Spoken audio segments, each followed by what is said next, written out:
Shaping the US and the world. I'm Kerry Johnston, live from the Firstpost studios. Our top story on the show today. US President Donald Trump lays out his plans for Venezuela, saying he will personally oversee American involvement in the country. Also on the program, Marco Rubio, dubbed the Viceroy of Venezuela, may just have added another title to his ledger. A security scare for J.D. Vance. An attacker smashes windows of the Vice President's home. And New York City's bus and subway fares jumped to $3, sparking a backlash for the newly elected mayor, Zohran Mamdani.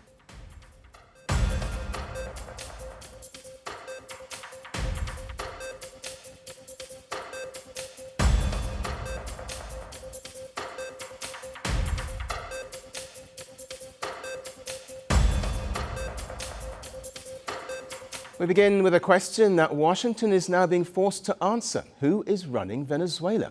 After the dramatic capture of Nicolas Maduro, Donald Trump has issued an update.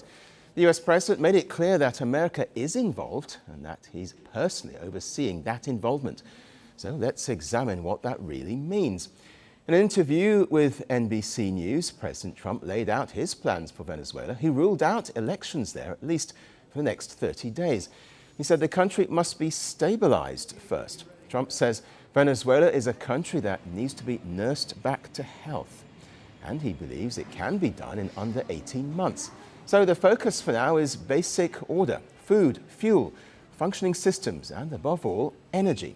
Trump says US oil companies will play a central role in rebuilding Venezuela's battered energy infrastructure, which he admits will come at a huge cost. But he says it will be funded by oil companies. His plan is that they will rebuild and they'll recover their investments either through revenue or reimbursements from Washington. The US may subsidize part of the effort.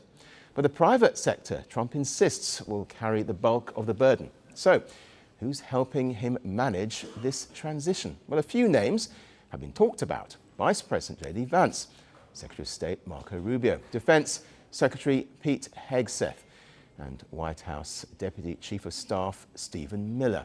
But one name stands out, that of Marco Rubio. Trump says Rubio has previously been involved in talks with Venezuela's leadership, speaks fluent Spanish, and has a relationship with him that's been very strong. But when asked who was ultimately in charge of the Latin American country, he had a one-word reply: me. Trump also issued a warning. If cooperation breaks down, the US is ready for another strike. The president also insists that the US is not at war with Venezuela. This, he says, is a fight against drug traffickers and criminal networks. But inside Venezuela, a different picture is being painted. The government is trying to project normality, independence and control. In Caracas, as lawmakers aligned with the ruling party gathered as scheduled, the National Assembly was sworn in for a new term lasting until 2031. Delcy Rodriguez, Maduro's former vice president, was sworn in as the interim president. Well, she's vowed to work with the Trump administration, but also lamented the extraction of Nicolas Maduro and his wife. Vengo con dolor. I come with pain for the kidnapping of two heroes who are being held hostage in the United States of America, President Nicolas Maduro and the first combatant First Lady of this country, Cilia Flores. I come with pain, but I must say that I also come with honor to swear on behalf of all Venezuelans. I come to swear by our father liberator, Simon Bolivar. Y en nombre de todas las venezolanas, vengo a jurar. One message from Caracas is clear. Venezuela is still being run by its own government and not by Washington. So here's where things stand as of now. Maduro is in US custody, pleading not guilty and insisting from New York that he's still the president of Venezuela. Meanwhile, Trump says he's in charge of the country personally. And all this as US oil companies prepare to rebuild a broken energy giant. Well, this is not just a transition of power, it's a test of intervention and influence. A test, too, of how far the United States is willing to go, not just to remove a leader, but to decide another nation's future on American terms. Well, to get more perspective on this, we have with us Grace Livingston, who's a Latin America expert and author of America's Backyard. She joins us now from London. Welcome to the programme. So put simply then, in your view, who is running Venezuela right now? Hello, no, nice to speak to you. I think before I answer that, I think it'd be just worth recapping the events of the last few days, how extraordinary they are that the United States has bombed a sovereign country. It's effectively kidnapped its head of state in violation of international law. United Nations has condemned it, several Latin American countries and countries all around the world. And as you say, what is rather strange is that in the run-up to this, we saw this great military build-up. We saw the United States condemn the whole Venezuelan government as a government of drugs traffickers. They condemned the lack of democracy in Venezuela. And suddenly, it's all about oil. Really, all President Trump has talked about in the last few days is about oil. And as you say, the United States says it's going to run Venezuela to get the oil flowing again. And yes, so if we want to sort of unpick why this has happened, I think in the past you've seen that the United States has intervened in South America. It supported various coups, military regimes, for example. But in the case of Venezuela, it seems that the military has remained loyal to the incumbent regime. I think the Trump administration tried for a while to break the military. They've looked into it, and really they've decided that the only way to maintain stability and get the oil flowing, which President Trump has made very clear is his top priority, is to keep the current regime in power and not attempt a wider regime change. And I think the reason they've done this is because it was actually quite interesting. There was a CIA analysis published in the Wall Street Journal which analysed what would happen if Maduro fell and if they could install, if there could be a transition to the opposition. And precisely because the military has remained loyal to the government in Venezuela also has the support of thousands of civilian militia. Right. Well, let me just jump in there if I may. I mean, given what you say, what if the interim Venezuelan government refuses to budge? Would Donald Trump have the stomach for US boots on the ground, for example? Well, he's actually keeps changing his mind on that. He said he hasn't ruled that out.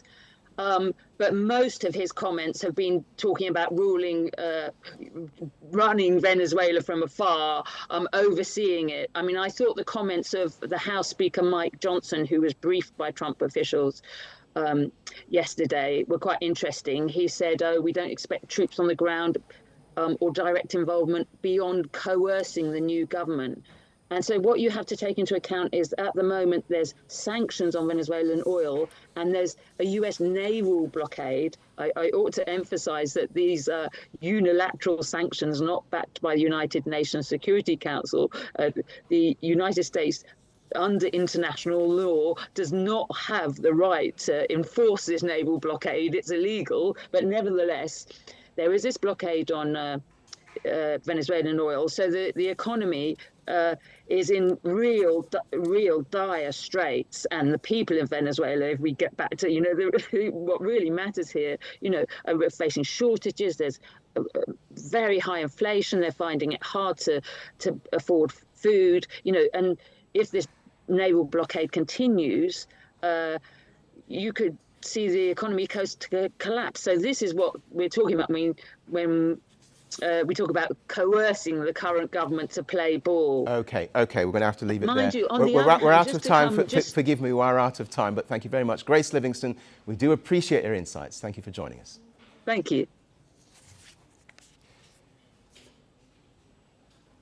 Now, if anything is certain about Venezuela right now, it's the uncertainty of the country's future. After Maduro was captured by US troops over the weekend, President Trump said the US will run the Latin American country, and standing right behind him was Marco Rubio, not just as the Secretary of State, but as Washington's point man for Venezuela. To understand this better, we need to rewind the clock. In 2017, Marco Rubio needed police protection because Venezuela's security chief was accused of plotting to kill him. The reason? Rubio would not stop attacking Nicolas Maduro.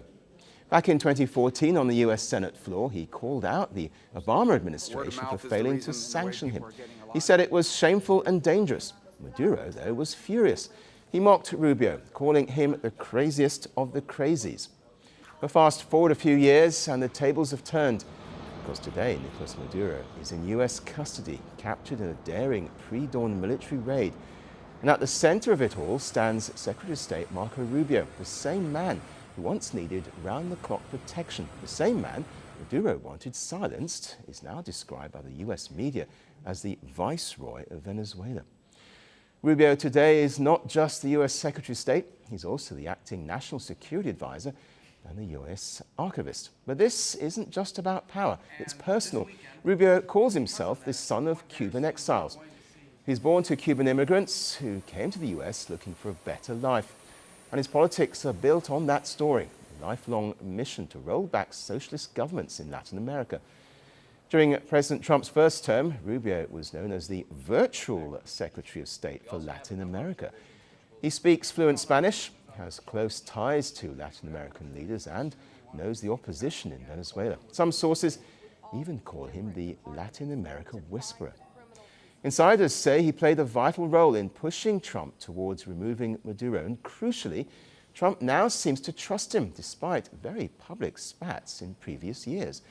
They see each other almost every day. Their offices are next to each other. They appear to share a warm, almost informal bond. So when Trump announced Maduro's arrest, it was clear that Rubio and Defense Secretary Pete Hegseth were going to take center stage in his plans. The group you mentioned that would run Venezuela. Well, it's largely going to be, for a period of time, the people that are standing right behind me. We're going to be running it. We're going to be bringing it back. It's a dead, I talk about a dead country. But notice who wasn't there, Vice President J.D. Vance. He was a prominent face absent from the Mar-a-Lago footage when President Trump gave the go-ahead for the military operation. However, there was speculation that Vance's absence was strategic. Too many big guns on show may have alerted Venezuelan intelligence. And when the president was asked to choose between Rubio and Hegseth, he shut it down. They're equal, he said. But politics isn't just about words, it's about presence. As Maduro now languishes in US custody, Marco Rubio is already looking past him, because for him, this was never the final act. It was just one victory and perhaps a rehearsal for the even bigger battles to come. Well, still to come on the show, step aside Labubu, as Japan's Mirumi emerges as the first major obsession of 2026. Now, our next story raises fresh questions about the security of top leaders in the United States. The home of the Vice President, J.D. Vance, has been attacked. No one was hurt, but the incident has triggered a major security response. Well, here's what we know so far. The attack took place in his Cincinnati residence in Ohio late last night. According to police, a man simply walked onto the property before smashing several windows of the house. The suspect also damaged a vehicle belonging to the U.S. Secret Service. The agents on duty spotted the man on security cameras. They then swiftly responded and detained him at the scene. Authorities found him with a hammer. Well, the suspect has been named as 26-year-old William DeFore from Kentucky. He now faces multiple charges of vandalism, trespassing, and damaging government property. J.D. Vance and his family were not at home when it happened. They were in Washington, D.C. The vice president took to social media to speak about the incident. He thanked law enforcement for their quick response and said the situation could have been much worse.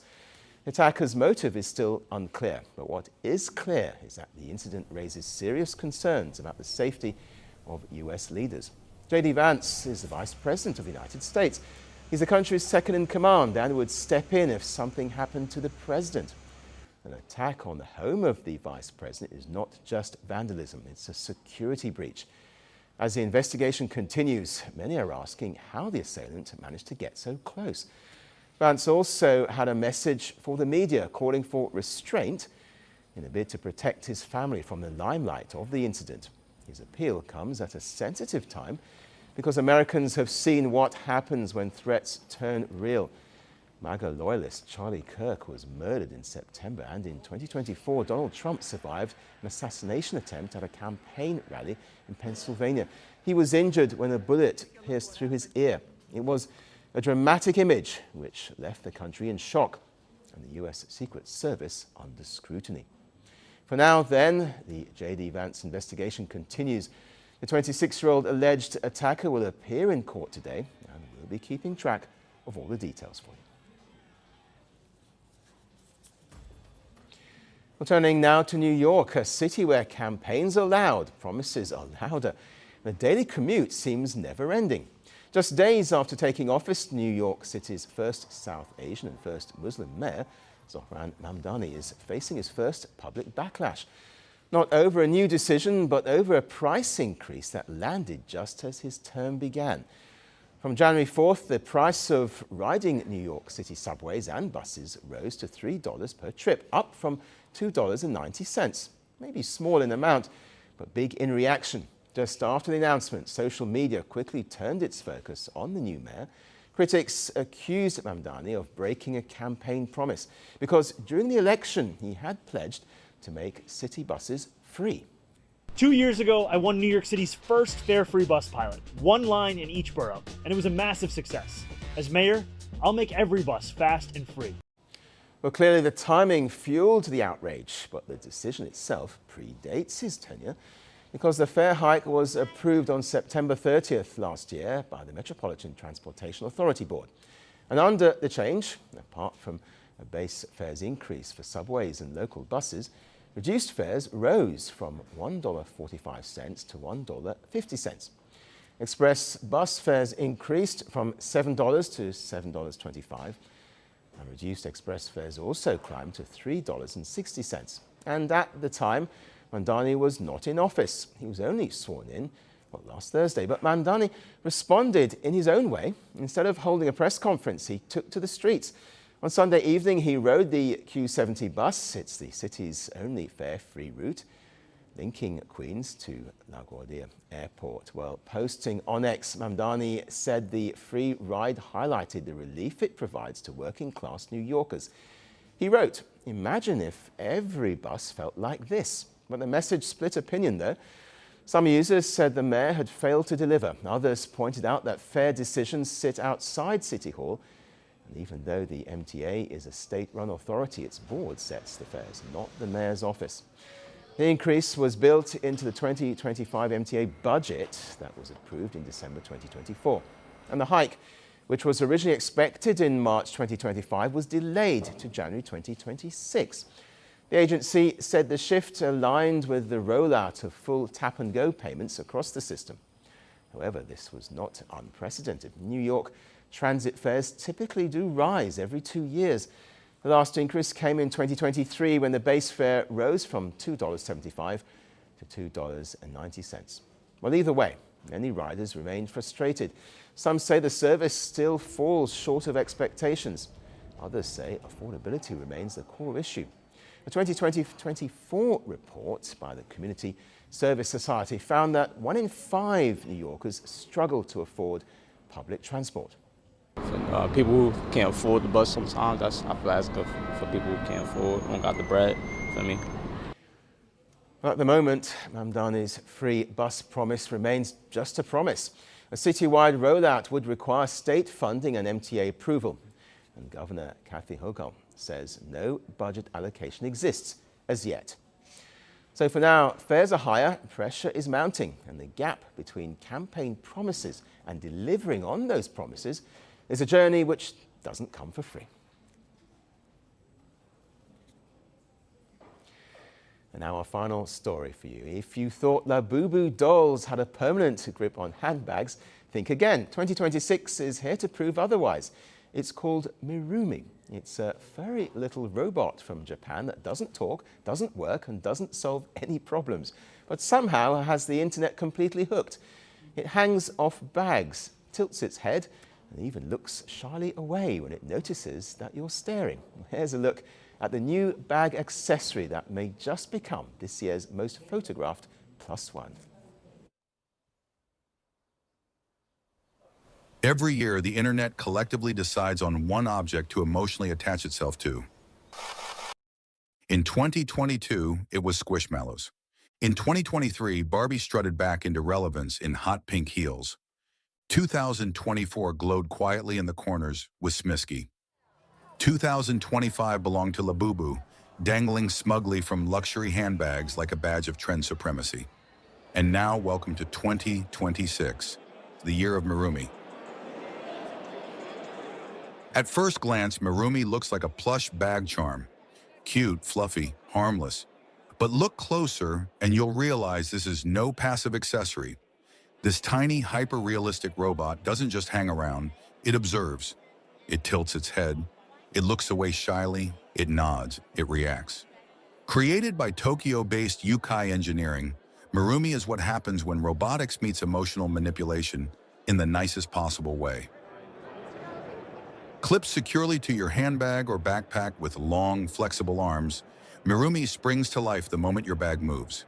It scans its surroundings, tilting its head towards people or objects with visible curiosity.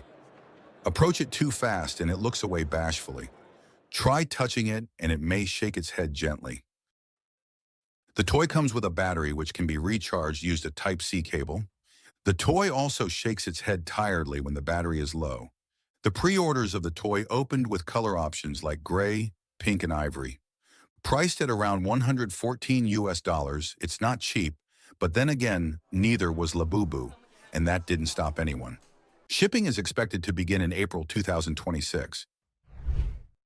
Here is what social media users are saying about the Japanese doll. One said that it will take over Labubu soon. Another called it a Labubu with artificial intelligence. Some also called it cute and how it is a bag's best friend. One touted it as the first mega-viral trend of 2026. Toys like Mirumi is also quietly blurring the line between wearable tech and playful fashion. Gen Z has embraced it not just as a gadget, but as an accessory. Trend forecasters are already whispering that Mirumi could do what Labubu did, but with more emotional intelligence and fewer chaotic expressions. That's it on the show today. We'll be back tomorrow at the same time. Thanks for watching. Bye-bye.